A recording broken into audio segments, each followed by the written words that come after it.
जय हिंद दोस्त, स्वागत है आपको इस YouTube channel Rohit arts and science classes में। तो मैं आपके लिए लेकर आया हूं बेहतरीन क्लास होने वाला है आज के क्लास में। तो देख सकते हैं आप बोर्ड स्क्रीन पर आपको क्लास 10th का है, बीबीडी है और ये ज्योग्राफी आपको लेकर आए हैं और आपको बहुत ही आपको मज़ा आने वाला है इस क्लास में। तो स्टार्ट करते हैं। तो इसी आज के जो मोटिवेशन है हमारा यही है कि लगा दो आग पानी में जवानी उसे कहते हैं, कि लगा दो आग पानी में जवानी उसे कहते हैं और छीन लो सिलेक्शन कहानी उसे कहते हैं। तो मेरे मित्र अब चलते हैं अपना मंजिल की ओर और मंजिल में देख रहे हैं आप क्या है। पहला सवाल आप बोर्ड स्क्रीन पर आपको है और चलिए दिख रहा है आपको, धुंधला लेकिन फट रहा है यहाँ पर, देखिए।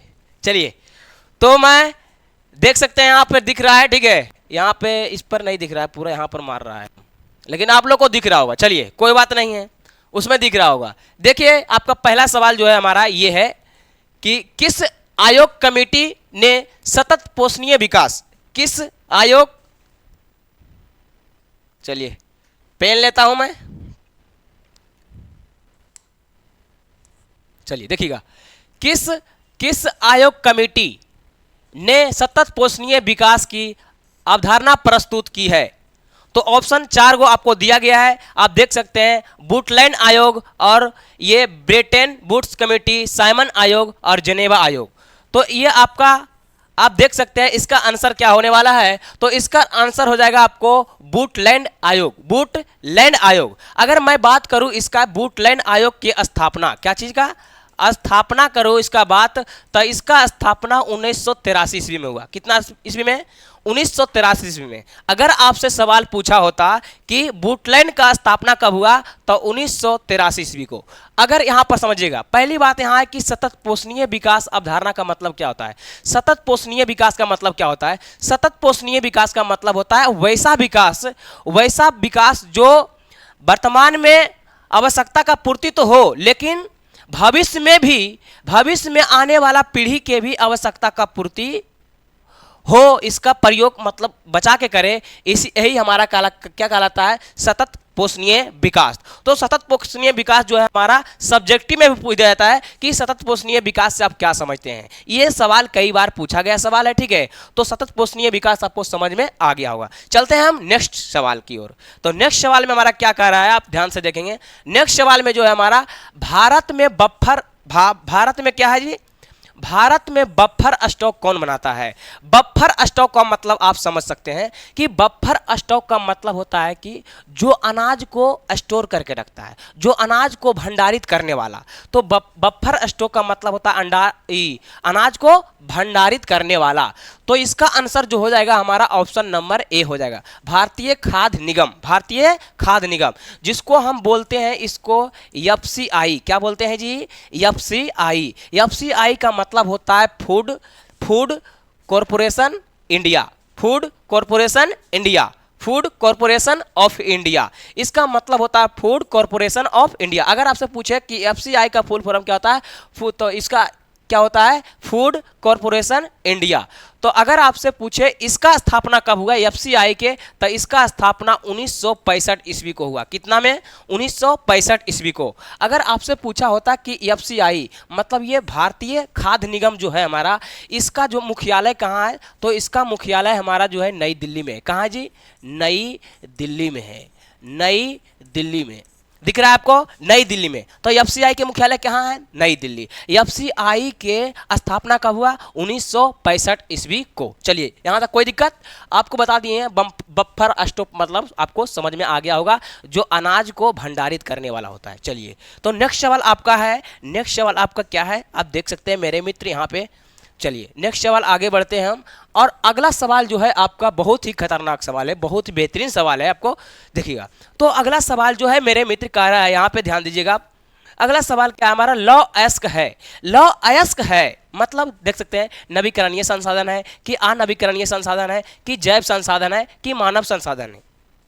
अब एक बात हम यहाँ से एक बात आपको बताना चाहते हैं। बेसिक में आपको यहाँ से बहुत सारा फायदा होगा, आगे भी क्वेश्चन आपको क्या होगा? बन जाएगा, अगर इस प्रकार क्वेश्चन आता है तो। देखिएगा आप, यहाँ पर हमारा जो है, चलिए अब हम बोर्ड लेते हैं, इसको कोपचे में लेकर चलते हैं और उसके बाद में आपको कोपचे में बताते हैं। बल कोपचे क्या होता है सर, देखिएगा कोपचे ये होता है, देखिएगा आप कहिएगा कि कोपचे में ले जाके कुछ कीजिएगा, नहीं बिल्कुल नहीं करेंगे कोपचे में। चलिए कोपचे का अर्थ होता है हमारा, अच्छा बात ये गलत नहीं समझिएगा। चलिए अब हम इसको कोपचे में लेकर आए हैं, तो कहने का मतलब क्या था, जो हमारा है नवीकरणीय संसाधन और अनवीकरणीय संसाधन मेरे परम मित्र।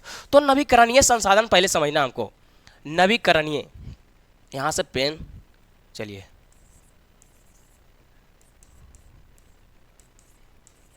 नवीकरणीय संसाधन, नवीकरणीय संसाधन, और एक होता है हमारा अनवीकरणीय संसाधन। एक क्या होता है हमारा, अनवीकरणीय, अनवीकरणीय संसाधन। ठीक है, अब समझिएगा इसी को हम क्या बोलते हैं, नवीकरणीय संसाधन। समझिएगा, नवीकरणीय संसाधन वैसा संसाधन जिसे पुनः प्राप्त किया जा सके और तथा असीमित मात्रा में हो। क्या हो, असीमित मात्रा में हो, तो वैसे संसाधन को नवीकरणीय संसाधन कहते हैं। क्या बोले हम, वैसा संसाधन जो असीमित मात्रा में हो और तथा उसका क्या पुनः पूर्ति योग कर सके, मतलब फिर से उसको प्राप्त कर सके, उसे क्या कहते हैं, नवीकरणीय संसाधन। तो इसका दूसरा नाम जो है हमारा, इसको और क्या नाम बोलते हैं, गैर परंपरागत। क्या बोलते हैं इसको, गैर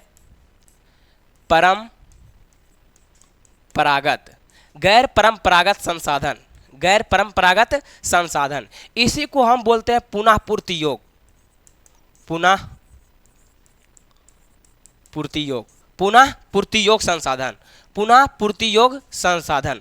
पुनः पूर्ति योग का मतलब क्या समझे, वैसा संसाधन जो पुनः प्राप्त भी कर सके हम, तो वैसे संसाधन क्या कहेंगे, पुनः पूर्ति योग संसाधन। जैसे अगर हम बात करिए जाए, बल पुनः पूर्ति योग कौन सा संसाधन है, एग्जांपल दीजिए हमको। जैसे हम बताते हैं आपको सौर ऊर्जा, क्या हो गया, सौर ऊर्जा सूरज प्लेट वाला ऊर्जा जो है, हम फिर से क्या कहते हैं, धूप में ले जाएंगे, फिर से चार्ज हो जाएगा हमारा, है नहीं।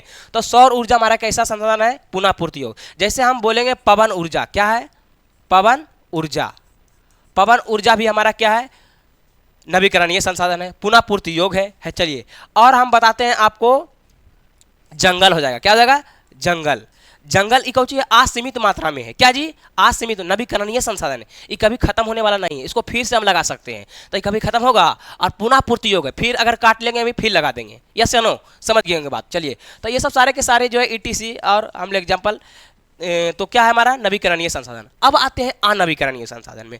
तो अनवीकरणीय संसाधन वैसा संसाधन जो जिसे पुनः प्राप्त नहीं किया जा सके और तथा वो सीमित मात्रा में हो। सीमित का मतलब उसका सीमित कोई मात्रा है, ठीक है। तो इसका अगर दूसरा नाम बात किया जाए तो इसको बोलते हैं हम परंपरागत संसाधन। क्या बोलते हैं, परंपरागत संसाधन, इसको क्या बोलते हैं हम, परंपरागत संसाधन। और इसको बोलते हैं अपुनः पूर्ति योग, अपुनः पूर्ति योग संसाधन। तो आप समझ गए मेरे मित्र। चलिए तो यहां से आपको अगर बात आता है कि कौन सा है बताइए और क्या है, तो अगर हम बताते हैं इसमें क्या आ जाएगा, एग्जाम्पल में जैसे में बात करते हैं हम, तो मतलब क्या बोले हम, वैसा संसाधन जिसे पुनः प्राप्त नहीं किया जा सके और वो सीमित मात्रा में। जैसे हम बात कर लेंगे कोयला, बताइए कोयला नवीकरणीय संसाधन है कि अनवीकरणीय, तब कहेंगे अनवीकरणीय। क्यों कहेंगे, क्योंकि ये हमारा सीमित मात्रा में है, इसको अगर ज़्यादा खपत कोई दिन में क्या होगा, ही खत्म हो जाएगा कोयला, है नहीं। क्यों, अब बात आता है कि इसे हम पुनः प्राप्त नहीं किया जा सकता है, नहीं बिल्कुल नहीं। इसको बनाने में आपको करोड़ों लाखों वर्ष लग जाएगा, आपका जीवन खराब हो जाएगा, लेकिन आपको इससे बनेगा नहीं। चलिए तो हम समझ गए कोयला हमारा क्या है, अनवीकरणीय संसाधन है, पुनः पूर्ति योग है, पुनः पूर्ति योग नहीं है, और क्या है, परंपरागत संसाधन है। अगर यहाँ से इस सब बात को कॉन्सेप्ट रखते हैं तो आपको एग्जाम में इससे अगर कोई भी दोनों सवाल आएगा और आता है कि आप अनवीकरणीय संसाधन में और नवीकरणीय संसाधन में अंतर भी आता है, सब्जेक्टिव में भी आएगा और ऑब्जेक्टिव में तो कंफर्म ही आएगा। चलिए तो यहाँ से अगर कोयला पूछ दिया जाए और आपको पूछ दिया जाए कि पेट्रोलियम, क्या चीज, पेट्रोलियम क्या है जी, पेट्रोलियम। चलिए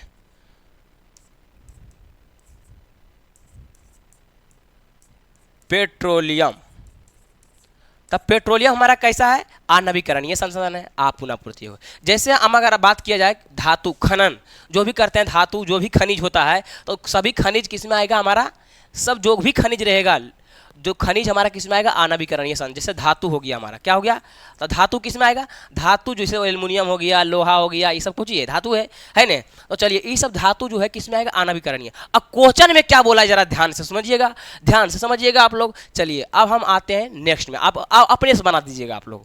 चलिए यही चीज आपको समझाना था। देखिए सवाल में क्या कह रहा है, निम्न में लौ, यहाँ पर क्या है जी, चलिए पेन लेता हूँ, कह रहा है लौ अयस्क है, लौ अयस्क नवीकरणीय है, नवीकरणीय में लौ अयस्क कहाँ आएगा जी, नवीकरणीय में भी बताए थे कि धातु जो है, तो धातु बताइए लोहा है कि नहीं है, लौह अयस्क का मतलब जिसमें लोहा का अंश हो, तो लोहा किस में है, तो हमारा अनवीकरणीय संसाधन में, क्योंकि लोहा क्या है, धातु है, तो धातु किस में आएगा, अनवीकरणीय में, इसलिए ऑप्शन हमारा आंसर क्या हो जाएगा, अनवीकरणीय संसाधन। आई होप मेरे मित्र आप समझ गए होंगे। चलिए नेक्स्ट सवाल आपका अच्छा क्या है, अब जैव संसाधन क्या होता है, जैव संसाधन के मतलब होता है मेरे मित्र कि जैव संसाधन वैसा संसाधन जो जीव जंतु से जो संसाधन मिलता है, प्राप्त होता है, वही उसको बोलते हैं जैव संसाधन। कहने का मतलब ये मेरे मित्र, जैसे कि गाय है, क्या है, गाय जो हमारा, गाय जो माता है हमारा, क्या गाय से होता है गोबर, तो गोईठा जो बनता है हमारा, गोईठा संसाधन है हमारा, तो गोईठा जो है हमारा क्या हो गया, जीव जंतु से आया कि नहीं, उससे प्राप्त हुआ कि नहीं,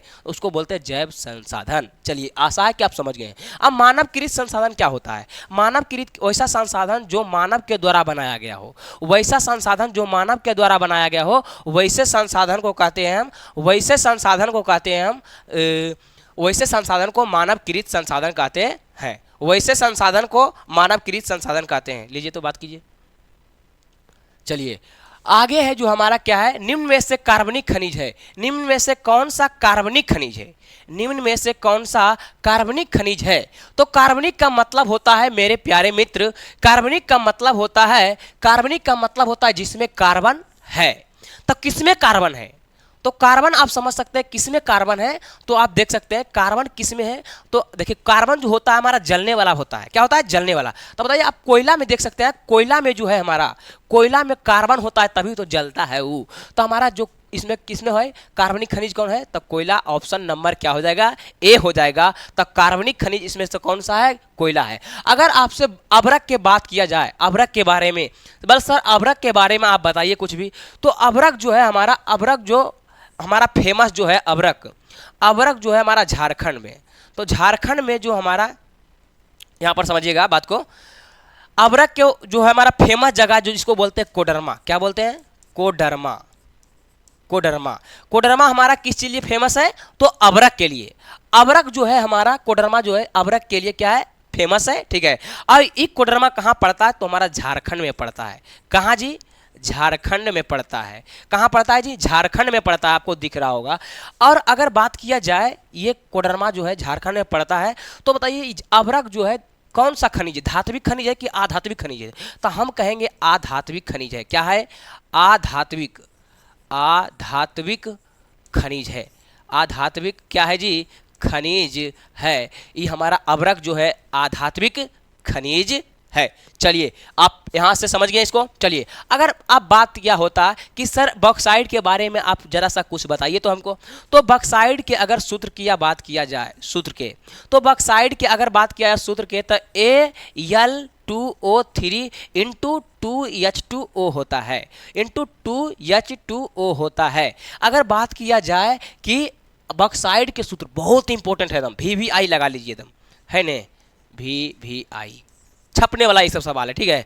तो अगर आपसे पूछे कि बताइए ये हमारा जो बॉक्साइड के सूत्र होता है क्या होता है, Al2O3 इंटू 2H2O। अगर आपसे पूछा कि बॉक्साइड किसका अयस्क है, किसका अयस्क है, तो एल्युमिनियम का अयस्क है, किसका अयस्क है, एल्युमिनियम का। और एल्युमिनियम का संकेत क्या होता है, Al होता है। तो अगर आपसे अयस्क पूछे तो ये बॉक्साइड किसका अयस्क है, तो एल्युमिनियम का अयस्क है, क्या है जी, एल्युमिनियम का अयस्क है। चलिए कोरंडम किसका अयस्क है, तो कोरंडम भी हमारा एल्युमिनियम का ही अयस्क है, कोरंडम किसका है, एल्युमिनियम का ही अयस्क है। चलिए आई होप इतना समझ गए होंगे। अब अगर बात आता कि सर तांबा के बारे में बताइए दीजिए हमको, ताकि आपको एग्जाम में नहीं छूटे। तांबा जो है हमारा, तांबा जो है हमारा, ये तांबा जो है हमारा ये हमारा खेतड़ी जो है झारखंड के खेतड़ी के लिए प्रसिद्ध है। खेतड़ी में जो हमारा खेतड़ी, अगर आपसे सवाल आता है कि खेतड़ी किस लिए प्रसिद्ध है, खेतड़ी किस लिए प्रसिद्ध है, तो खेतड़ी जो है हमारा तांबा के लिए फेमस है। खेतड़ी किस लिए प्रसिद्ध है, तांबा के लिए प्रसिद्ध है। चलिए यहाँ से क्लियर। अगर आपसे कोई सवाल आएगा छूटेगा यहाँ से नहीं। अगर आपसे पूछे निम्न में से कौन सा कार्बनिक खनिज है, तो हमारा ऑप्शन क्या हो जाएगा, ए हो जाएगा, कोयला हो जाएगा। चलिए आगे बढ़े। चलिए नेक्स्ट सवाल, बहुत ही बढ़िया, आपको आ गया होगा समझ में। चलिए नेक्स्ट सवाल जो हमारा क्या कहता है, जरा आप इसे गौर से ध्यान देंगे। चलिए नेक्स्ट सवाल कहाँ है जी, चलिए इधर है नेक्स्ट सवाल। हाँ यहाँ तक हो गया। चलिए इधर आइए, देखिए ये सवाल है आपका, दिख रहा है आपको? चलिए दिख रहा है, बहुत ही बढ़िया। 4 हो गया था जी। चलिए अब ये देख रहे हैं आप, यहाँ पर जो बोर्ड पर आपको स्क्रीन दिख रहे हैं आप, नंदा देवी राष्ट्रीय उद्यान है। नंदा देवी राष्ट्रीय उद्यान, नंदा देवी राष्ट्रीय उद्यान, देखिएगा बात को, समझिएगा यहाँ पर बात को। नंदा देवी राष्ट्रीय उद्यान कहाँ है, तो नंदा देवी राष्ट्रीय उद्यान जो है हमारा, ये आपको उत्तराखंड में है। नंदा देवी राष्ट्रीय उद्यान कहाँ है जी, उत्तराखंड में है। अगर आपसे पूछे कि नंदा देवी राष्ट्रीय उद्यान कहाँ है, तो उत्तराखंड में है। लेकिन आपसे अगर पूछा होता कि जिम कॉर्बेट, और यही हमारा उत्तराखंड में क्या है, Jim Corbett, Jim Corbett, Corbett, gym क्या है, Jim Corbett, Jim Corbett national park.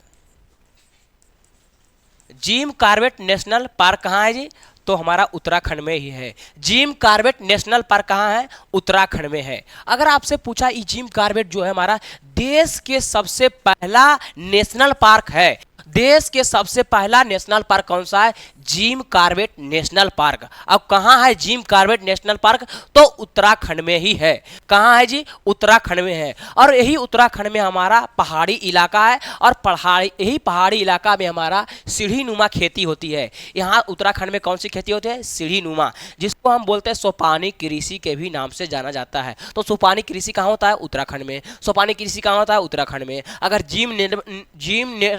Jim Corbett national park कहाँ है, उत्तराखंड में। राष्ट्रीय नंदा देवी राष्ट्रीय उद्यान कहाँ है, उत्तराखंड में। अगर आपसे पूछा कि देश के प्रथम नेशनल पार्क कहाँ है, तो उत्तराखंड में। देश के प्रथम नेशनल पार्क के नाम क्या है, तो Nanda Jim Corbett national park है मेरे मित्र। यहां से आपको समझ में आ गया होगा।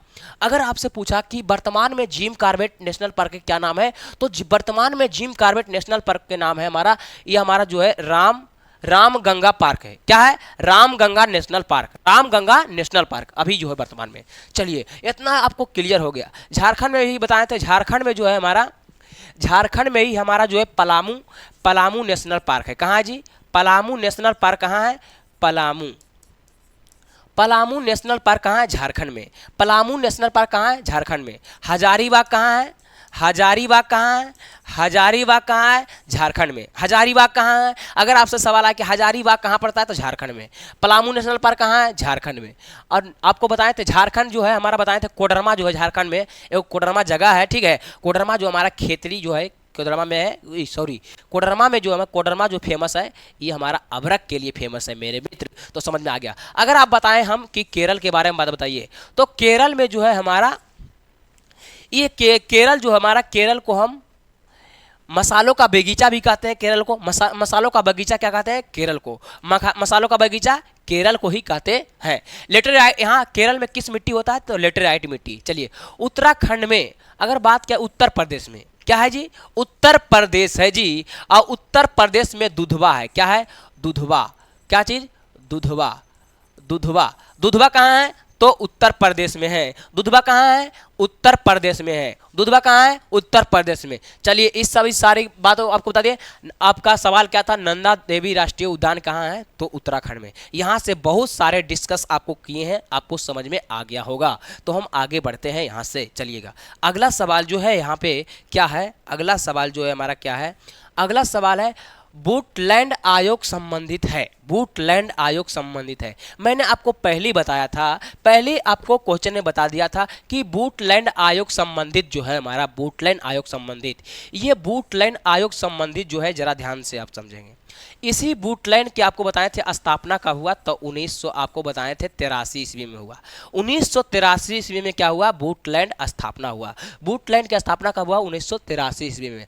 अब बताता है, आपको बताते हैं वुडलैंड जो है हमारा आयोग संबंधित मतलब किससे संबंध है। तो वुडलैंड आयोग जो है संबंध इसलिए लाया गया था हमारा, समझिए, यह हमारा सतत पोषणीय विकास के लिए लाया गया था, और सतत पोषणीय विकास के लिए ही हमारा लाया गया था। वुडलैंड संबंधित जो है उसी से है। तो यहाँ पर वुडलैंड संबंधित जो है सतत विकास नहीं, सतत विकास का सतत पोषणीय विकास होता है, तो हमारा सतत पोषणीय विकास को ही क्या बोलते हैं, समावेशी विकास बोलते हैं। तो यही आपका आंसर हो जाएगा समावेशी। क्या हो जाएगा, समावेशी, समावेशी विकास से, समावेशी विकास से। तो आपका वुडलैंड आयोग संबंधित किससे है, समावेशी विकास से। समावेशी को ही बोलते हैं हम, इसी को हम क्या बोलते हैं, इसी को बोलते हैं सतत पोषणीय विकास। सतत पोषणीय विकास क्या है, आपको सब्जेक्टिव में पूछा जाता है, जो कि पहला सवाल में आपको करा दिए हैं। चलिए, तो नेक्स्ट सवाल आपको, नेक्स्ट सवाल में क्या है आप देख सकते हैं, बहुत ही बेहतरीन सवाल है। इस सवाल को आप अगर गौर से देखेंगे तो बहुत ही झकास सवाल है, और इसको हम अभी कोपचे में ले जाके आपको बताते हैं क्या है कोप। यहाँ पर सवाल क्या है देखिएगा, यहाँ पर सवाल जो हमारा ये है कि प्रथम पृथ्वी सम्मेलन कहाँ हुआ था। प्रथम पृथ्वी सम्मेलन, आप समझिएगा बात को, पृथ्वी क्या है हमारा, यहाँ से देखिएगा, आपको बोर्ड लेते हैं हम, ठीक है, यहाँ से न्यू वाला। चलिए, अगर यहाँ से आपको बात किया जाए, यहाँ से अगर बात करें हम, तो यहाँ से जरा सा देखते हैं हम। चलिए, यहाँ देखिएगा आप, चलिए कोई दिक्कत नहीं है। चलिए देखिए, यहाँ देखिए आप, अभी ये बताएं प्रथम पृथ्वी सम्मेलन, पृथ्वी सम्मेलन समझिएगा। अगर बात किया जाए प्रथम पृथ्वी सम्मेलन, प्रथम पृथ्वी सम्मेलन कब हुआ, तो प्रथम पृथ्वी सम्मेलन जो हुआ 1992 ईस्वी को हुआ, 1992 में। अब प्रथम पृथ्वी सम्मेलन जो हुआ हमारा 1992 में, तो कहाँ हुआ, तो हमारा ये जो हुआ रियो डी जेनेरो में हुआ, Rio de Janeiro, Rio de Janeiro में। कहाँ हुआ, रियो डी जेनेरो में प्रथम पृथ्वी सम्मेलन हुआ। अगर बात किया जाए कि दूसरा कब हुआ, दूसरा पृथ्वी सम्मेलन कब हुआ, तो दूसरा पृथ्वी सम्मेलन जो हुआ हमारा 2002 ईस्वी को हुआ, 2002 ईस्वी को हुआ, सॉरी 2002 ईस्वी है जी, 1992 1997 सॉरी, देखिएगा। द्वितीय पृथ्वी सम्मेलन जो हुआ हमारा 1997 में हुआ। कब हुआ, 1997 ईस्वी में हुआ, और 1997 में द्वितीय पृथ्वी सम्मेलन हुआ हमारा। और ये कहाँ हुआ, ये हमारा जो हुआ जोहान्सबर्ग में हुआ। कहाँ हुआ, जोहान्सबर्ग में हुआ। जोहान्सबर्ग कहाँ हुआ जी, जोहान्सबर्ग। तो द्वितीय पृथ्वी सम्मेलन 1997 में हुआ, कहाँ हुआ, जोहान्सबर्ग में हुआ। अगर आपसे पूछा जाए, आप देख लीजिएगा, द्वितीय पृथ्वी सम्मेलन का हुआ जोहान्सबर्ग, प्रथम पृथ्वी सम्मेलन का हुआ रियो डी जेनेरो में। कब हुआ, 1992 में, और दूसरा 1997 में। तीसरा जो हुआ हमारा पृथ्वी सम्मेलन, तीसरा पृथ्वी सम्मेलन जो हुआ हमारा 2002 ईस्वी को हुआ। कब हुआ जी, 2002 ईस्वी को हुआ, 2002 ईस्वी को हुआ। पर तीसरा पृथ्वी सम्मेलन जो हुआ हमारा 2002 ईस्वी को हुआ। कहाँ हुआ, तो हमारा न्यूयॉर्क में हुआ, न्यूयॉर्क में हुआ, न्यूयॉर्क में हुआ, न्यूयॉर्क में हुआ। चलिए, तीसरा पृथ्वी सम्मेलन कहाँ हुआ, न्यूयॉर्क में हुआ। अगर आपसे पूछा, इस सवाल में क्या पूछा था कि पृथ्वी सम्मेलन जो है, प्रथम पृथ्वी सम्मेलन अगर पूछेगा तो 1992 में, द्वितीय पृथ्वी सम्मेलन 1997 में, और तृतीय पृथ्वी सम्मेलन 2002 में। अगर पूछा होता कि द्वितीय पृथ्वी सम्मेलन कहाँ हुआ, जोहान्सबर्ग, जो कि पूछता है आपसे, और ये भी पूछता है प्रथम पृथ्वी सम्मेलन कहाँ हुआ, रियो डी जेनेरो में, और तीसरा कहाँ हुआ, न्यूयॉर्क में। ये जो हमारा ये पड़ता है, रियो डी जेनेरो पड़ता है, ब्राजील में पड़ता है, और ये जो हमारा पड़ता है जोहान्सबर्ग पड़ता है हमारा अफ्रीका में पड़ता है। चलिए तो आगे हम बढ़ते हैं, आगे बढ़ते हैं हम। चलिए, सवाल हमारा क्या कह रहा है, जरा ध्यान से सुनिएगा। देखिएगा सवाल क्या कह रहा था हमारा, कौन सा सवाल था, हाँ, द्वितीय पृथ्वी सम्मेलन कहाँ हुआ, यही कह रहा है जी।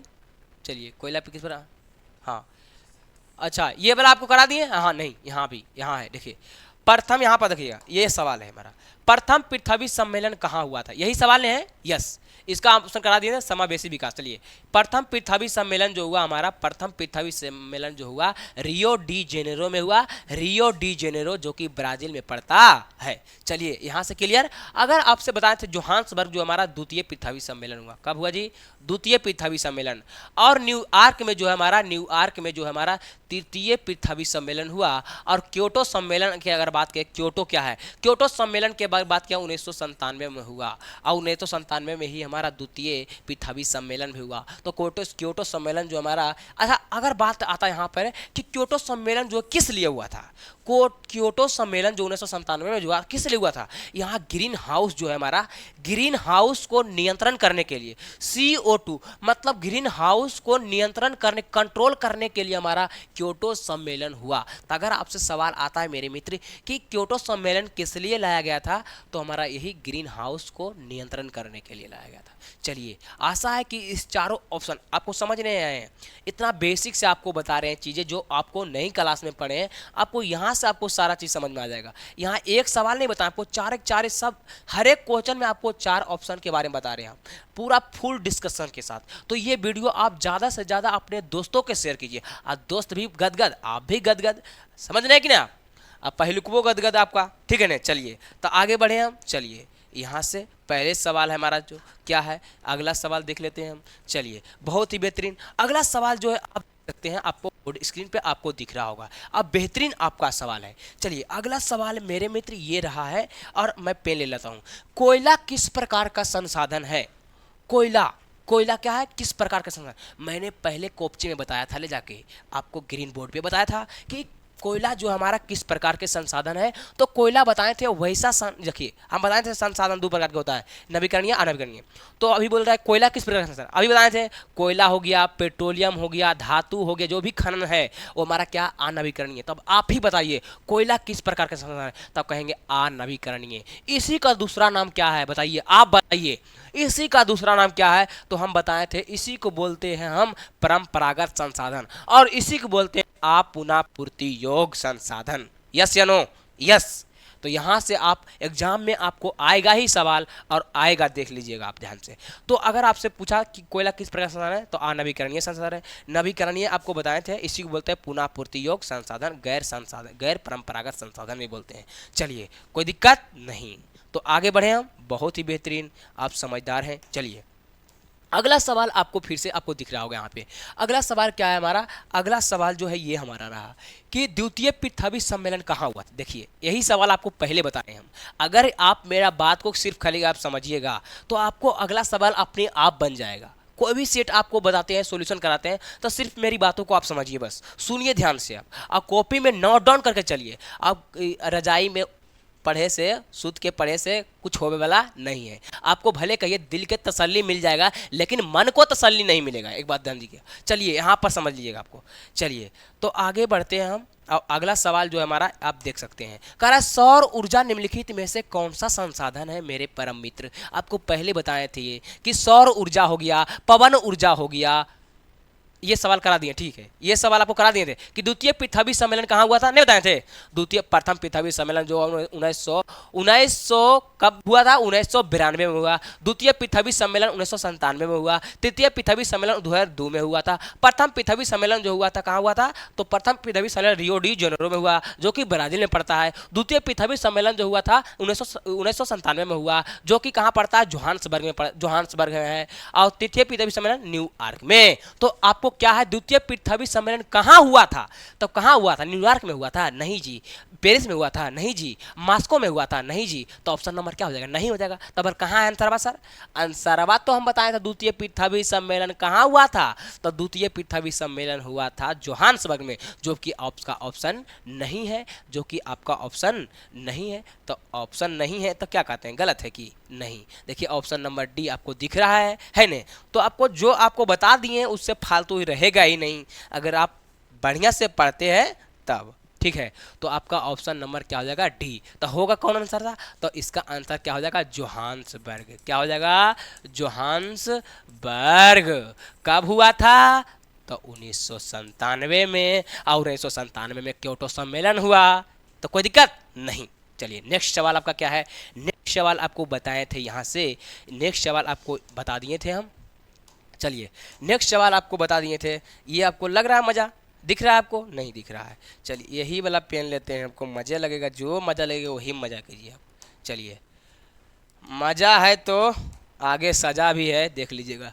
चलिए क्या है, सौर ऊर्जा निम्नलिखित में से कौन सा संसाधन है। पहले आपको बता दिए थे हम, अगर जो बच्चा पढ़ा होगा वो पहले बता दिए थे हम। क्या बताए थे, सौर ऊर्जा हो गया, पवन ऊर्जा हो गया, पवन ऊर्जा हो गया, सौर ऊर्जा हो गया, भूतापीय ऊर्जा हो गया। क्या, भूतापीय ऊर्जा हो गया। सारे के सारे क्या है, भूतापीय कहे आपको, भूतापीय, भूतापीय ऊर्जा, पवन ऊर्जा,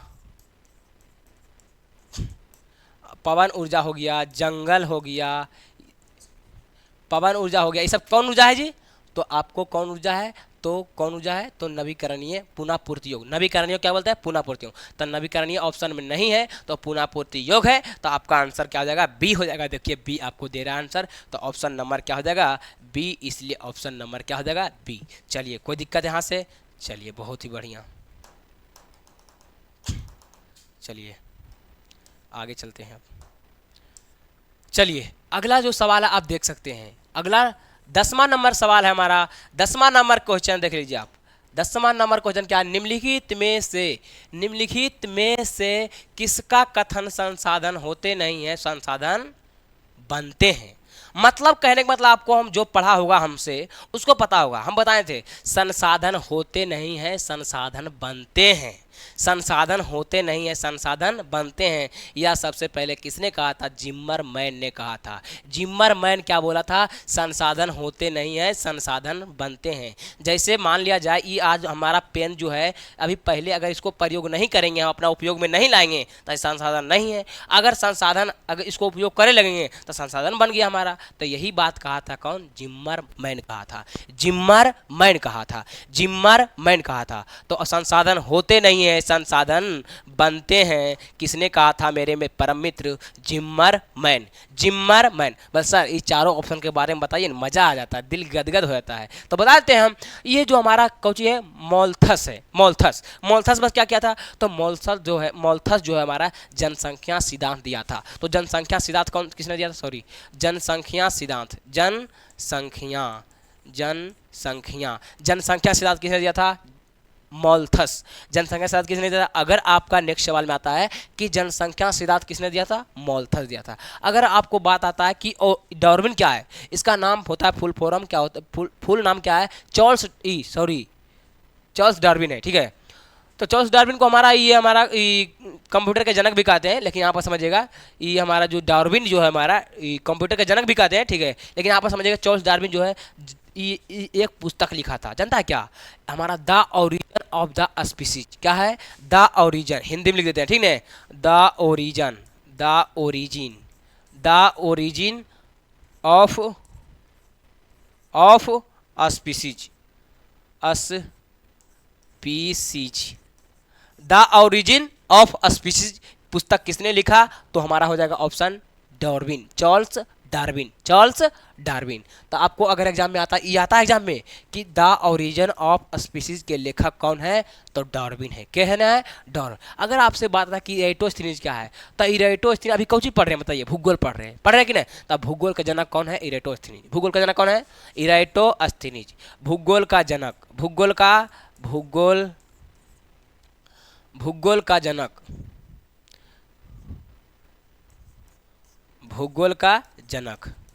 भूगोल का जनक कौन है, इरेटोस्थनीज। तो चारों ऑप्शन के बारे में आपको बता दिए। चलिए स्क्रीनशॉट भी आप ले सकते हैं ऐसे, चलिए पढ़ भी सकते हैं। चलिए तो आपका नेक्स्ट सवाल क्या है हमारा, नेक्स्ट सवाल, चलिए नेक्स्ट सवाल जो हमारा देख सकते हैं आप, आपको बोर्ड स्क्रीन पे है, आपको देखिएगा आप ध्यान से। चलिए नेक्स्ट सवाल जो आपका, निम्नलिखित में प्राकृतिक संपदाओं के लिए किसका भंडारण सीमित है, क्या बोल रहा है, किसका भंडारण सीमित है। भाई आप भी समझ सकते हैं किसका भंडारण सीमित मात्रा में है। आपको बताए थे हम कि नवीकरणीय संसाधन अनवीकरणीय, अगर उतना बता दिए नवीकरणीय संसाधन में तब पक्का है, अगर आप समझ गए हैं तो इससे बहुत सवाल आपको बन जाएगा। आपको बताए थे प्राकृतिक संपदाओं में किसका भंडारण सीमित मात्रा में, सीमित मात्रा में होता है कौन, जो नवीकरणीय संसाधन नहीं होता है, मतलब अनवीकरणीय संसाधन को क्या बोलते हैं, सीमित मात्रा में होता है। मतलब देखिएगा देखिएगा क्या है आपके यहाँ, देखिएगा ध्यान से, निम्नलिखित में कौन सा प्रदेश, निम्नलिखित में प्राकृतिक संपदाओं में किसका भंडार सीमित है। देखिएगा कोयला जो हमारा सीमित मात्रा में है, ये हमारा सीमित मात्रा में, यही आपका क्या हो जाएगा, आंसर हो जाएगा। कोयला कोई दिन ना कोई दिन आप क्या होगा, खत्म हो जाएगा। और कोयला फिर से वापस बनने वाला नहीं है, क्योंकि इसको बनने में लाखों करोड़ों वर्ष लग जाएंगे, आपका जीवन बर्बाद हो जाएगा, फिर भी नहीं बनेगा। चलिएगा, तो हमारा हवा जो है आपको बताए थे, ये आपका सीमित मात्रा में नहीं, बहुत मात्रा में हवा बहुत मात्रा में भाई, हवा बहुत मात्रा में, सीमित मात्रा में नहीं है, सीमित मात्रा में नहीं है। इसका कोई निश्चित नहीं है कितना है कि खत्म हो जाएगा। मिट्टी भी बहुत सारा है, आप समझ सकते हैं चीज़ों को, ठीक नहीं। और हमारा सौर शक्ति तो बताए थे, इसको पुनः पूर्ति योग है, इसको फिर से हम बना सकते हैं, फिर खत्म होगा फिर से बना सकते हैं। तब बताइए आप सीमित मात्रा में है कौन, तो कोयलवे है। कोयलवा आपका एक दिन में क्या हो जाएगा, समाप्त हो जाएगा मेरे परम मित्र। तो आपको अगर आपसे पूछा होता कि कोयला के कितने प्रकार है, कोयला के कितने, बहुत ही बेहतरीन सवाल सब्जेक्टिव में आएगा आपका कि कोयला कितने प्रकार है। तो चलो इसको कोपचा में लेकर चले हम, चलिए कोपचा में लेकर चलते हैं हम। कोयला के होता है, कोयला के प्रकार अभी बताएंगे हम, कोयला के प्रकार। चलिए कोयला के आपको प्रकार बताते हैं हम, मजा आ जाएगा आपको। कोयला के प्रकार, कोयला के प्रकार देखिए, कोयला के प्रकार,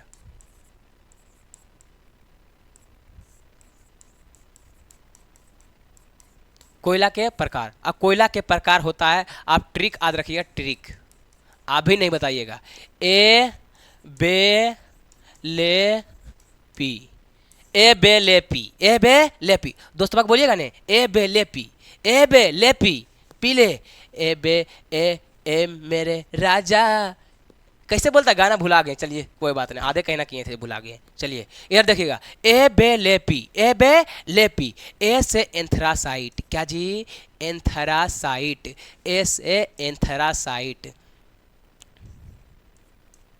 एंथ्रासाइट, ए से एंथ्रासाइट, एंथ्रासाइट। और बा से बिट्टूमिनस, बिट्टूमिनस, बिट्टूमिनस, बिट्टूमिनस। और ला से लिग्नाइट, ला से लिग्नाइट, ला से लिग्नाइट। और पा से पिट कोयला, पी से पिट कोयला, पिट कोयला, पिट कोयला, पिट कोयला। यही हमारा 4 प्रकार का कोयला होता है। सबसे उत्तम कोटि की प्रकार कोयला जो हमारा ई है। अगर भारत में बात किया, सबसे भारत में सर्वाधिक कोयला कौन सा है, भारत में सर्वाधिक कोयला जो है मेरे मित्र, आप समझ सकते हैं ये हमारा बिट्टूमिनस में है। भारत में सर्वाधिक, सर्वाधिक क्या है, सर्वाधिक कोयला जो प्रयोग होता है भारत में सर्वाधिक होता है, जो यही हमारा क्या होता है, बिट्टूमिनस। अगर आपसे बात है सबसे घटिया कोयला कौन सा है, सबसे घटिया कोयला जो हमारा पिट कोयला है। क्या है जी, सबसे घटिया कोयला कौन है, सबसे घटिया, सबसे घटिया, सबसे घटिया कोयला कौन सा है, पिट कोयला। सबसे ज्यादा जो है भारत में सर्वाधिक कोयला कौन सा है, तो बिट्टूमिनस। सबसे अच्छा, सबसे अच्छा है क्या जी, सबसे अच्छा, सबसे अच्छा। अब बताइए सबसे अच्छा जो होगा, सबसे ज्यादा कार्बन किस में पावल जाएगा, बल्कि कहिएगा क्या सर, जिसमें कार्बन ज्यादा पावल जाएगा वही तो सबसे अच्छा होगा, क्योंकि कार्बन का क्या काम होता है, जलना। तो जो अच्छा कोयला जलेगा, जो धुआंते रहेगा तो अच्छा कोयला कहिएगा उसको, नहीं जिसमें ज़्यादा क्या होगा, कार्बन होगा, उसको बोलिएगा आप क्या बोलिएगा, अच्छा कोयला बोलिएगा। चलिए तो सबसे ज़्यादा कार्बन किस में होने वाला है, एंथ्रासाइट में। इसका मतलब सबसे अच्छा भी कोयला कौन है, एंथ्रासाइट। बहुत ही बढ़िया मेरे मित्र। तो चले कोपचे में लाके आपको इतना सारा बात बता दिए। चलिए चलते हैं अपना दुनिया में। चलिए अब आते हैं अपना दुनिया में। चलिए सवाल क्या था हमारा, देखिएगा यहाँ देखिए क्या है, अगला सवाल क्या था हमारा, यही था ना। चलिए क्या है, यही था कि निम्नलिखित में कौन सा मतलब किसका भंडार सीमित है, तो ये तो हो गया था जी, क्या क्या बात कर रहे हैं, बल ये हो गया सर, लेकिन तो किसका संपदाओं में किसका भंडार सीमित है, तो हमारा कोयला का क्या है, सीमित है। अब अगला सवाल क्या था, डाकू की अर्थव्यवस्था का संबंध है, डाकू की अर्थव्यवस्था का संबंध पूछ रहा है, आपको बता देते हैं हम। अच्छा, डाकू जो होता है बताइए, मान लिया जाए डाकू देंगे हम कोई भी अर्थव्यवस्था को चलाने के लिए, तो डाकू क्या होता है, चोरन होता है जी। डाकू को अच्छा कोई काम देंगे करने के लिए, करेगा, आधा काम करेगा आधा लूट लेगा, आधा काम करेगा आधा क्या करेगा, लूट लेगा, आधा काम करेगा वो आधा काम लूट लेगा, मतलब संसाधन को अर्थव्यवस्था को अच्छा से चलाने वाला नहीं है। तो अच्छा से चलाने वाला नहीं है, संसाधन को अच्छा से चलाने वाला नहीं है, तो हम बोल सकते हैं कि क्या करेगा, डाकू जो है हमारा क्या करेगा, तो ऑप्शन नंबर क्या है, संसाधन विग्रहण, संसाधन नियोजित, संसाधन, ये हमारा जो ऑप्शन नंबर हो जाएगा आपका, संसाधन का विदोहन करेगा। क्या करेगा, संसाधन के विदोहन, मतलब अर्थव्यवस्था को अच्छा से नहीं चलेगा, लूटपूट कर लेगा, उसी को बोलते हैं हम कौन सी, विदोहन करेगा। क्या करेगा, विदोहन, मतलब अर्थव्यवस्था को, डाकू जो होता है ये सब अर्थव्यवस्था को अच्छा साधन नहीं करेगा, विदोहन कर देगा। चलिए आगे नेक्स्ट सवाल आपका क्या है हमारा, देख लीजिएगा आप। नेक्स्ट सवाल जो है आपको, नेक्स्ट सवाल क्या है हमारा, नेक्स्ट सवाल में देखिए यही सवाल है,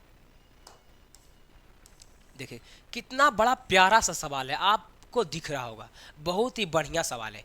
इससे अभी आपको बेसिक बताएंगे हम। अब बेसिक क्या आपको देखिएगा, तट रेखा से कितने की किमी क्षेत्र सीमा अपवर्तक आर्थिक क्षेत्र कहलाते हैं। अपवर्तक है या बोलो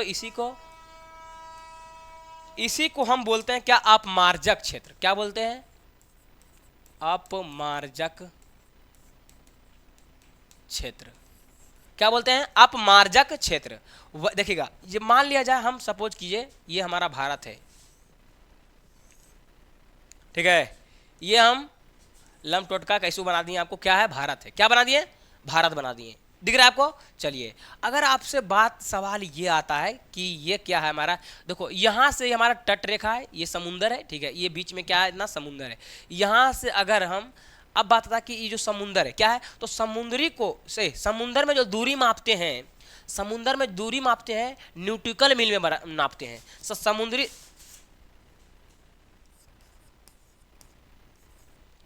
समुद्री दूरी किस में मापते हैं, समुद्री दूरी किस में मापते हैं, न्यूटिकल मील में। क्या मापते हैं, न्यूटिकल मील में, न्यूटिकल मील में। जब भी समुद्र में दूरी मापाता है तो न्यूटिकल मील में मापाता है, क्या मापाता है, न्यूटिकल मील में।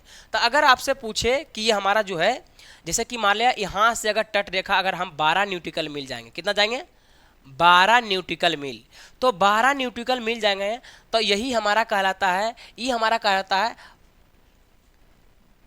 परदेशिक। क्या कहलाता है, परदेशिक, परदेशिक सीमा। क्या कहलाता है, या इसी को बोलते हैं, परदेशिक सीमा को ही क्या बोलते हैं, राजनैतिक। क्या बोलते हैं, राजनैतिक।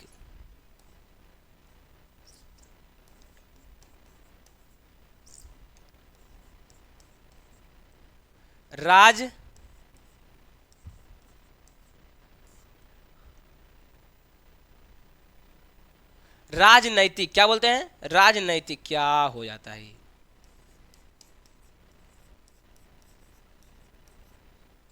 राजनैतिक सीमा, राजनैतिक सीमा या परदेशिक सीमा, मतलब 12 न्यूटिकल मील को ही क्या बोलते हैं, 12 न्यूटिकल मील को ही क्या बोलते हैं हम, राजनैतिक या परदेशिक सीमा। अगर आपसे पूछा होता कि यहाँ से अगर 200 न्यूटिकल मील दूर जाएंगे, यहाँ से 200 न्यूटिकल मील, यहाँ से 200 न्यूटिकल मील दूर जाएंगे, तो वही हमारा कहलाता है अपमार्जिक क्षेत्र, अपमार्जक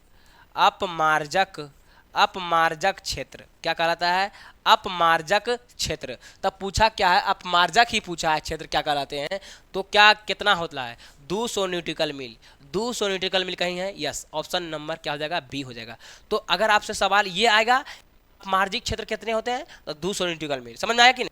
तट क्षेत्र से कितना, 200 मीटर तक कहलाएगा हमारा अपमार्जिक क्षेत्र कहलाएगा, अपमार्जिक क्षेत्र कहलाएगा। चलिए तो यहाँ से आपका ये हो जाएगा आंसर, ये हो जाएगा, ठीक है। चलिए अगर राजनीतिक सीमा पूछेगा तो हमारा क्या हो जाएगा, 12 न्यूटिकल मील। अगर आपसे सर 1 न्यूटिकल मील बराबर क्या होता है बताइए, आप बड़ी फड़फड़ा रहे हैं आप। एक न्यूट्रिकल मील बराबर क्या होता है? तो एक न्यूट्रिकल मील बराबर होता है हमारा एक न्यूट्रिकल मील बराबर होता है 1.852 किलोमीटर।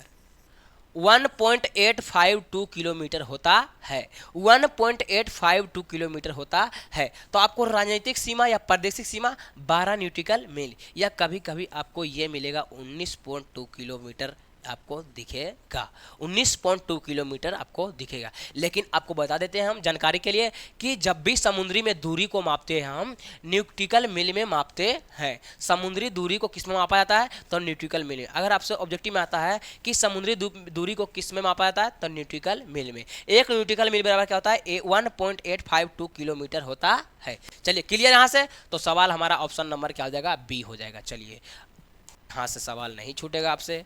चलिए अगला सवाल क्या है? अगला सवाल आप देख सकते हैं, वही सारा क्वेश्चन आ रहा है ये बार बार। हैं किधर? ओ ऐसे, ठीक है।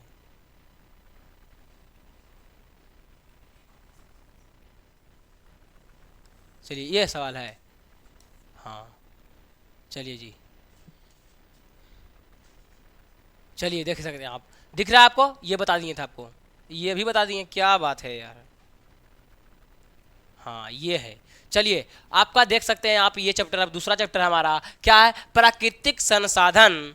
प्राकृतिक संसाधन है। चलिए देखिएगा, आप यहाँ से देख सकते हैं। चलिए आपका ये चैप्टर, आपका दूसरा चैप्टर आ गया है। निम्नलिखित में से पुरानी जलोढ़ मिट्टी कौन है? बहुत ही बेहतरीन सवाल। इसमें आप ध्यान से देखेंगे। आप क्या देखेंगे? आप ध्यान से देखेंगे मेरे दोस्त। क्या है यहाँ पर सवाल? क्या है? निम्नलिखित में से पुरानी जलोढ़ मिट्टी कौन है? पुरानी जलोढ़ मिट्टी बोला है, समझेगा। आपको बता देते हैं हम पहले नंबर यहाँ से। मिट्टी को जो है हमारा, मिट्टी को अगर आपसे पूछा जाए कि मिट्टी दिवस, मृदा दिवस कब मनाया जाता है? मृदा दिवस जो मनाया जाता है हमारा, मृदा दिवस जो मनाया जाता है, ये हमारा 5 दिसंबर को मनाया जाता है। 5 दिसंबर को, 5 दिसंबर को मृदा दिवस मनाया जाता है। 5 दिसंबर को क्या मनाया जाता है? मृदा दिवस मनाया जाता है। 5 दिसंबर को मृदा दिवस मनाया जाता है। अगर आपसे पूछे होते कि मिट्टी को जो है हमारा कितने भाग में बांटा गया है, तो मिट्टी को जो है हमारा 8 भाग में बांटा गया है। कितने भाग में? 8 भाग में। अच्छा, मिट्टी को 8 भाग में कौन बांटता है? तो ICAR, ICAR, ICAR मिट्टी के 8 में भाग में बांटने वाला क्या है? तो इसी को बोलते हैं ICAR, मतलब Indian council agriculture research. ICAR के फुल फॉर्म क्या होता है? Indian counselling agriculture research. तो आपसे पूछे मृदा दिवस कब मनाया जाता है? तो 8 मृदा दिवस कब मनाया जाता है? तो 5 दिसंबर को। चलिए अब यहाँ पर समझिएगा कि अगर आपसे पूछा होता है जलोढ़ मिट्टी जो है कौन है, जलोढ़ मिट्टी पूछा है, भारत में सर्वाधिक जो मिट्टी पाया जाता है, समझिएगा बात को।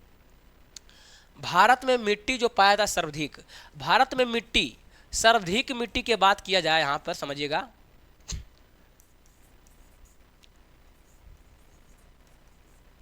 सर्वाधिक मिट्टी जो पाया जाता है हमारा जलोढ़ मिट्टी। कौन मिट्टी? जलोढ़ मिट्टी। सबसे अधिक भारत में विस्तार कौन सा मिट्टी है? तो जलोढ़ मिट्टी ही है। भारत में सर्वाधिक जलोढ़ मिट्टी एक नंबर पर हमारा, एक नंबर पर। अगर दूसरा बारे में किया जाता है तो हमारा ये हो गया हमारा लाल मिट्टी। क्या हो जाएगा? लाल मिट्टी। कौन मिट्टी? अगर तीसरा बात किया जाए तो तीसरा नंबर पर सर्वाधिक जो कौन सा मिट्टी है? तो काली मिट्टी। क्या है? काली मिट्टी। अब काली मिट्टी के ही दूसरा नाम क्या हमारा? रेगुर मिट्टी। क्या है? रेगुर मिट्टी। तो रेगुर मिट्टी किस मिट्टी को कहा जाता है? काली मिट्टी को कहा जाता है। तो काली मिट्टी के दूसरा नाम क्या है? रेगुर मिट्टी। ये बात बहुत बार सवाल पूछा गया है कि रेगुर, काली हर एक बार पूछा जाता है काली मिट्टी के दूसरा नाम क्या है? रेगुर मिट्टी। काली की मिट्टी के दूसरा नाम क्या है? रेगुर मिट्टी। चलिए समझ गया बात को। अगर आप इसी को बोलते हैं, काली मिट्टी को ही बोलते हैं कपासी मिट्टी। क्या बोलते हैं? कपासी मिट्टी। काली मिट्टी दूसरा नाम आप क्या बोलते हैं? कपासी मिट्टी। इसी को बोलते हैं चैलोजन की मिट्टी। क्या बोलते हैं? चैलोजन। चैलोजन की मिट्टी, चैलोजन की मिट्टी, काली मिट्टी और क्या बोलते हैं, चैलोजन की मिट्टी, और क्या बोलते हैं, रेगुड़ की मिट्टी, तो कपास की मिट्टी। और ये हमारा काली मिट्टी जो होता है, ये हमारा काली मिट्टी सबसे ज़्यादा जो है कौन सा राज्य में है, तो महाराष्ट्र में है। महाराष्ट्र में काली मिट्टी सबसे ज़्यादा कहाँ होता है, महाराष्ट्र में। और यही काली मिट्टी जो है कौन सा चट्टान से, कौन सा चट्टान, क्या चीज़, चट्टान, तो हमारा बेसाल्ट चट्टान से, क्या जी, बेसाल्ट, बेसाल्ट चट्टान, बेसाल्ट चट्टान। चलिए, तो बेसाल्ट चट्टान, काली मिट्टी जो है कौन सा चट्टान से प्राप्त होता है, तो बेसाल्ट चट्टान। याद रखिएगा आप बात को कि काली मिट्टी जो है कौन सा चट्टान से, तो बेसाल्ट चट्टान। यहां से क्लियर, कोई दिक्कत नहीं। अब सवाल में देखो क्या पूछ रहा है, निम्नलिखित में से पुरानी जलोढ़ मिट्टी को क्या कहते हैं। देखिएगा, पुरानी जलोढ़ मिट्टी होता है हमारा, समझिएगा, मिट्टी होता है दो प्रकार के, वो पहले समझिएगा, एक होता है खादर मिट्टी, एक होता है बांगर। तो खादर समझिएगा, ये दोनों में कन्फ्यूजन होता है कि पुरानी को कहते हैं कि नया को कहते हैं, समझिएगा बात को। नया देखो, नया नया जो होगा, नया नया को खाते हैं, अब पुराना को बिकते हैं, यस या नो। नया नया चीज को, कोई भी चीज क्या कहते हैं, खाते हैं। तो नयका को बोलेंगे खादर, पुरानका को बोलेंगे बांगर। अब पूछा क्या है, पुरानी जलोढ़ मिट्टी को, ऑप्शन हो जाएगा क्या, बांगर। तो आपका यही आपका क्या है, आंसर है। तब पुरानी जलोढ़ मिट्टी क्या कहते हैं, बांगर की मिट्टी। अगर आपसे पूछा होता है कि नई जलोढ़ मिट्टी क्या बोलते हैं, न्यू, न्यू जलोढ़ मिट्टी क्या बोलते हैं, खादर, मतलब खाने वाला, नए का क्या करेंगे, खाएंगे। तब न्यू जलोढ़ मिट्टी को खादर, और पुरानी जलोढ़ मिट्टी को बांगर। और लेटेराइट मिट्टी जो है हमारा, यही लेटेराइट मिट्टी में क्या होता है, काजू होता है। क्या होता है, यही लेटेराइट मिट्टी में काजू की खेती होती है। तो काजू की खेती किस मिट्टी में होती है, लेटेराइट मिट्टी में। अगर आपसे पूछे नारियल की खेती, नारियल, तो नारियल की खेती किस में होता है, नारियल की खेती किस में होता है, काजू की खेती और नारियल की खेती, काजू, नारियल, काजू और नारियल की खेती किस मिट्टी में, लेटेराइट मिट्टी में। तो ऑप्शन आपका एग्जाम में आता है कि काजू की खेती किस मिट्टी में होता है, तो लेटेराइट मिट्टी में। अब यही लेटेराइट मिट्टी हमारा जो कहाँ है, कौन सा राज्य में है, तो केरल में है। केरल में कौन सी मिट्टी, लेटेराइट मिट्टी। केरल में कौन सा मिट्टी, लेटेराइट मिट्टी। चलिए, आवाज जा रहा है, चलिए चलिए, बहुत ही बढ़िया। तो केरल में कौन सा मिट्टी, लेटेराइट मिट्टी। अलकल जलकल लग रहा होगा, कितना आपको सारा ऑप्शन के बारे में आपको बता दिए, है कि नहीं। काजू की खेती कौन सा मिट्टी में है, लेटेराइट मिट्टी में। नारियल की खेती लेटेराइट मिट्टी में। लेटेराइट मिट्टी जो कहाँ है सबसे ज़्यादा, केरल में है। अब बांगर क्या बोलते हैं, पुरानी जलोढ़ मिट्टी को बांगर बोलते हैं। यही आपका क्या है, आंसर है मेरे परम मित्र। आपको आशा है कि आपको समझ में आ गया होगा। चलिए, बहुत ही बेहतरीन, आगे बढ़े हम। चलिए आगे बढ़ते हैं। आगे हमारा क्या है, जरा को आप देख, चलिए अगला सवाल जो है हमारा, पंजाब में, सॉरी देखिए आवाज आ रहा है जी, चलिए देखिए क्या है, पंजाब में भू निम्नीकरण का मुख्य कारण क्या है। पंजाब में भू निम्नीकरण का मुख्य कारण क्या है, तो आप समझ सकते हैं, आप अगर पढ़े होंगे क्लास में तो आपको पता होगा, पंजाब में भू निम्नीकरण का मुख्य कारण जो है हमारा अधिक सिंचाई है। पंजाब में जो है अधिक, बहुत ज़्यादा सिंचाई होता है, अधिक सिंचाई होता है। तो अधिक सिंचाई के कारण ही हमारा क्या है, भू निम्नीकरण हो रहा है पंजाब में, ठीक है। तो भू निम्नीकरण हमारा क्या है, अधिक सिंचाई है, अधिक सिंचाई। चलिए तो आगे हमारा पढ़ें, चलिए आगे अगला सवाल क्या है, अगला सवाल क्या है, बिहार में अति जल दोहन की किस तत्व को संकेंद्रण बढ़ा है। मतलब जो जमीनमा से निकालते हैं जल, क्या चीज, जल, अति जल, अति जल, अति जल दोहन, अति जल दोहन, जमीन से जो जल निकालते हैं, किस तत्व के आर्सेनिक बढ़ा है। तो हम कहेंगे ये सवाल जो हमारा सबसे मोस्ट है, आपको आर्सेनिक की मात्रा जो है क्या हो गया, बढ़ गया है। क्या हो गया, बढ़ गया हो गया। तो आपका ऑप्शन क्या हो जाएगा, सी है। आपका ऑप्शन क्या आंसर, सी है। चलिए तो आगे बढ़ते हैं। चलिए आगे क्या हमारा, आगे जो है हमारा, मरुस्थलीय मृदा किस राज्य में पाया जाता है। मरुस्थलीय मृदा किस राज्य में, मतलब बालू, मरुस्थलीय मतलब बालू, ठीक है। तो बालू वाला मट्टी जो है सबसे ज़्यादा कौन सा राज्य में पाया जाता है, तो राजस्थान में हमारा जो है, इसका आंसर क्या हो जाएगा, राजस्थान। तो सबसे अधिक मरुस्थलीय जो है हमारा राजस्थान में है। महाराष्ट्र में आपको बताए थे हम, महाराष्ट्र में आपको बताए थे हम, सबसे ज़्यादा काली मिट्टी है, सबसे ज़्यादा काली मिट्टी है। कर्नाटक में क्या है सर, कर्नाटक में सोना की, लोहा के सबसे बड़ा उत्पादक राज्य है। लोहा के सबसे बड़ा उत्पादक राज्य कर्नाटक कर्नाटक है। और यहाँ सोना के सबसे बड़ा भी उत्पादक राज्य कहाँ है? कर्नाटक में है। तो सोना भी कहाँ? कर्नाटक। सोना के उत्पादक राज्य कहाँ है? कर्नाटक। तो सोना सबसे अधिक कहाँ होता है जी? कर्नाटक। सोना सबसे अधिक कहाँ है? लोहा भी कहाँ? लोहा भी कहाँ? तो कर्नाटक। सोना भी कहाँ? कर्नाटक। तो आपको बताया सर सोना कहाँ? सोना कर्नाटक में कहाँ? तो कोलार्क में। कहाँ? कोलार्क। चलिए तो यहाँ से आपको ये भी बता दिए। चलिए ओहो, चलिए अगर बात आता है कि उत्तर प्रदेश में क्या चीज? उत्तर प्रदेश में किसको बोलते हैं? क्या? यूपी। क्या बोलते हैं? यूपी। पर सर उत्तर सबके बारे में बताइए नहीं, तो यूपी के भी बारे में बताइए दीजिए हमको, है नहीं? तो उत्तर प्रदेश में क्या है? आपको उत्तर प्रदेश में सबसे ज़्यादा जनसंख्या क्या है? अधिक है। सबसे ज़्यादा जनसंख्या जो है आपको किस राज्य के है? तो उत्तर प्रदेश के है। चलिए आपको यहाँ से आपको सारा ऑप्शन के बारे में आपको बता दिए। तो नेक्स्ट सवाल आपका क्या है जरा देख लेते हैं हम। चलिए अगला सवाल क्या हमारा? प्राकृतिक संसाधन के संरक्षण के लिए 1968 में कौन सा कन्वेंशन हुआ है? कन्वेंशन है जी। चलिए देखिए क्या कौन सा कन्वेंशन हुआ है? चलिए दिख रहा है आपको? बहुत ही बढ़िया। प्राकृतिक संसाधन में संरक्षण के लिए 1968 में कौन सा कन्वेंशन हुआ है? तो 1968 में जो हुआ था हमारा कन्वेंशन हुआ था उसका नाम है अफ्रीकी कन्वेंशन। ऑप्शन नंबर क्या हो जाएगा? अफ्रीकी कन्वेंशन। तो आपका एग्जाम में आता है कि अफ्रीकी कन्वेंशन कब हुआ? तो अफ्रीकी कन्वेंशन 1968 ईस्वी में हुआ। 1968 ईस्वी में कौन सा कन्वेंशन? तो हमारा अफ्रीकी कन्वेंशन हुआ था। ये हमारा कन्वेंशन जो है किस लिए हुआ था? तो प्राकृतिक संसाधन को संरक्षण के लिए हुआ था। ठीक है चलिए तो आगे अब का क्या है? विश्व वेटलैंड्स कन्वेंशन। वेटलैंड कन्वेंशन कब हुआ था? तो ये आपको 2 फरवरी वेटलैंड्स दिवस। हाँ, वेटलैंड कन्वेंशन कब मनाया था? तो हमारा 1971 2 फरवरी 1971। चलिए अब आगे सवाल देखिए, इला नहीं बताए थे, जरा आप ध्यान से देखिएगा। आप ध्यान से देखें जी, आपको बोले ना जो बोलते हैं सिर्फ बस वो ध्यान में रखिए, बात को सब बना दीजिएगा। क्या बताए थे आपको? काली मिट्टी के दूसरा नाम क्या है? अभी हम बताए थे काली मिट्टी के दूसरा नाम रेगुर की मिट्टी है। क्या दिख रहा है आपको ऑप्शन में? यस मार के निकल जाएगा हाथ निदम। आपको काली मिट्टी के दूसरा नाम क्या है? तो रेगुर की मिट्टी। अब इसी को काली मिट्टी को क्या बोलते हैं? कपासी मिट्टी। क्या बोलते हैं? कपासी मिट्टी। कपासी क्या बोलते हैं?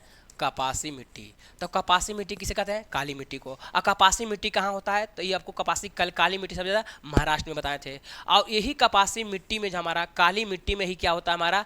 तो काली मिट्टी सबसे ज़्यादा काली मिट्टी किससे बनता है? तो बेसाल्ट चट्टान से बनता है। चलिए इतना बात आपको बता दिए हैं, कोई दिक्कत होने वाला नहीं है, कोई दिक्कत होने वाला ही नहीं है। चलिए तो आगे बढ़े हम। बहुत ही बढ़िया।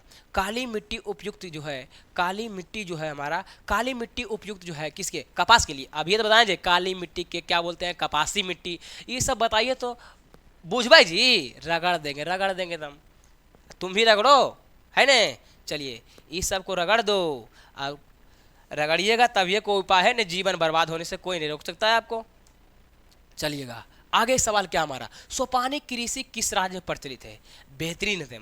आपको पहले बता दिए थे हम, सोपानी कृषि बताएं, सीढ़ी नुमा खेती पर्वतीय क्षेत्र में जो रहेगा जी। तो पर्वतीय क्षेत्र में कौन? हरियाणा, बिहार, मैदानी क्षेत्र, उत्तराखंड। यस उत्तराखंड।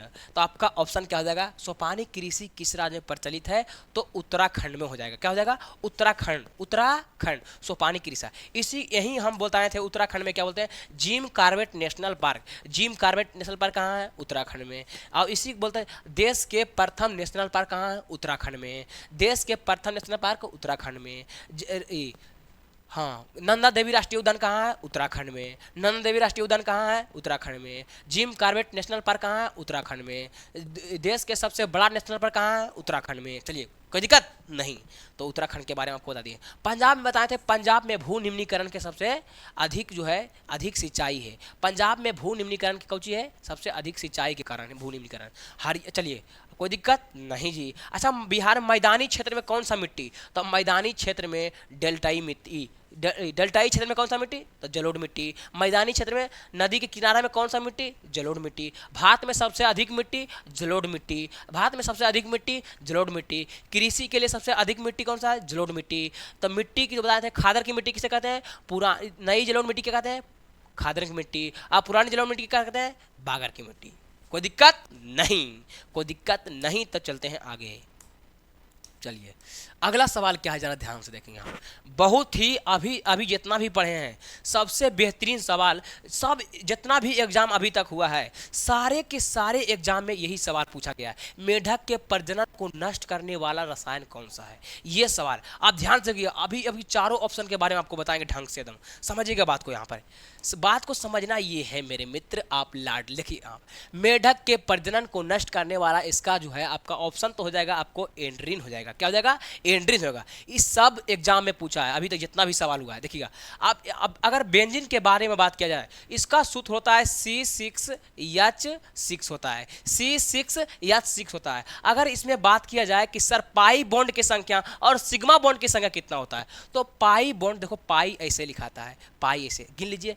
अगर आपसे पूछेंगे ऐसे, आपको ट्रिक के माध्यम से बता रहे हैं, ऐसे ऐसे होता है ना, गिनना है ऐसे नहीं, 1 गो 2 गो 3 गो, तो पाई बॉन्ड की संख्या अगर आपसे पूछे तो 3 गो, ऐसे गिनिए ना है, लेकिन आपको ट्रिक के माध्यम से हम बता रहे हैं, ऐसे इसको डायग्राम से आपको बताएंगे, ठीक है। तो यहाँ पर क्या अगर आपसे पूछे सिग्मा बॉन्ड की संख्या कितना हो जाएगा, देखिए दिख रहा है आपको, नहीं दिख रहा होगा, यहाँ पर लिख देते हैं सिग्मा बॉन्ड, देखिए ऐसे होता है सिग्मा, तो सिग्मा बॉन्ड की संख्या हमारा कितना होता है? 12 होता है। तो बेंजीन में सिग्मा बॉन्ड की संख्या 12, बेंजीन में पाई बॉन्ड की संख्या 3, बेंजीन में पाई बॉन्ड की संख्या 3, बेंजीन के सूत्र C6H6। अब बस सर यूरिया के बारे में बताइए। देखिएगा प्रयोगशाला में सबसे पहले अगर यौगिक को बनाया गया तो यही बनाया गया था यूरिया, और यूरिया के सूत्र होता है CO2NH2 सॉरी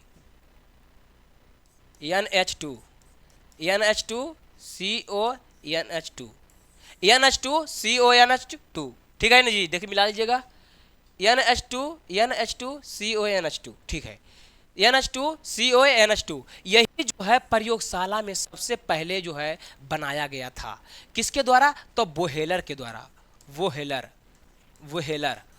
के द्वारा बनाया गया था NH2 के NH2 ठीक है, NH2 अगर कहीं सस्पिशन है तो आप देख लीजिएगा, ऐसे सही है मेरे हिसाब से। तो यही जो है सबसे पहले जो अगर यौगिक बनाया गया था प्रयोगशाला में, तो यही इसी को बनाया गया था, यूरिया को। अगर आपसे बात आता है कि यूरिया में नाइट्रोजन कितना प्रतिशत है, तो 46% क्या है? यूरिया है। 46% क्या है हमारा? नाइट्रोजन है। क्या है? 46%। 46% क्या है? यूरिया है। 2CONH2 ठीक है। चलिएगा कोई दिक्कत नहीं। तो आपको ये सारे ऑप्शन बता दिए, ऑप्शन क्या हो जाएगा हमारा? एंड्रीन, ऑप्शन नंबर बी। चलिए नेक्स्ट सवाल आपका है, नेक्स्ट सवाल आपका क्या है जरा देख लीजिएगा।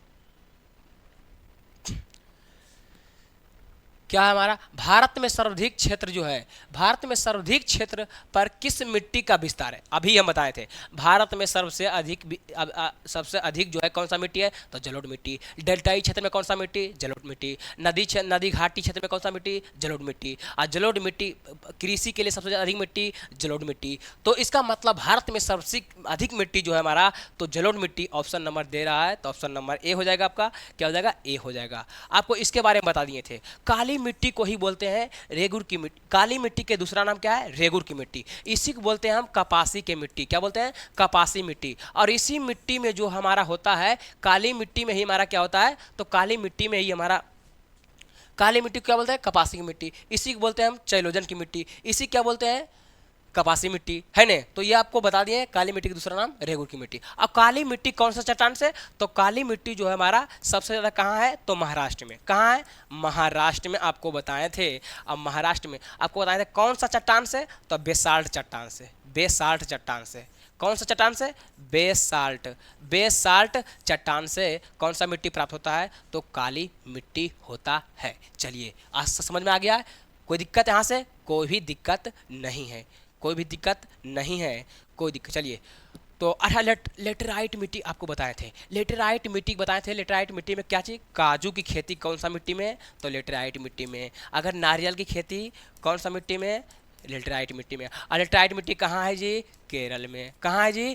केरल में। कोई दिक्कत? कोई दिक्कत नहीं है मेरे परम मित्र। तो आगे बढ़ें आप। आशा है कि आप यहाँ तक रह दीजिए, ठीक है, क्योंकि टाइम आपको ज़्यादा हो गया है। तो मिलते हैं, नमस्कार नमस्कार। इस चैनल को ज़्यादा से ज़्यादा आप शेयर कीजिए, आपका भी दिल गदगद, आपका दोस्त का भी दिल गदगद। चलिए, तो जय हिंद, मिलते हैं नेक्स्ट क्लास में।